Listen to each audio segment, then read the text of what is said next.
Určitě jste v životě nejednou slyšeli, že lidé, co nemilují, jako by nebyli.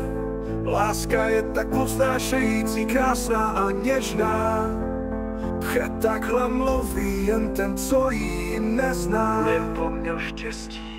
Moudra o lásce se jako šíří a spousta lidí tomu skutečně věří. Jedna láska má mnoho tváří, nebere ohledy na pohlaví či stáří. Zlá, nechtěná nebo obojí, pravdou je, že láska bolí. Moudra o lásce se jako šíří a spousta lidí tomu skutečně věří. Jedna láska má mnoho tváří, nebere ohledy na pohlaví či stáří. Zlá, nechtěná nebo obojí, pravdou je, že láska bolí. Sama Afrodita ráda říká, žádná láska není jen hezká. Necí, žárlivá, trýznivá i matoucí, platilo to tehdy, dnes je proroky budoucí. Láska je už taková. Svět je jako zahrada a láska je v ní květinou. Někdo jich chce víc, jiný hledá jednu jedinou. Někdo ji najde rychle, jiný dlouho hledá. Nejeden zklamaný to raději vzdá. Neměl to štěstí.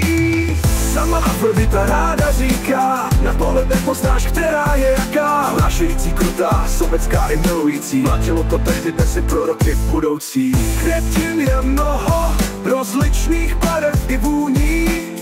Některé páchnou a dokonce mají trní. S někým, kdo za to nestojí, nestrácej čas. Možná příště osloví tě lásky hlas. Láska je už taková. Nestačí jen brát, je třeba i dát.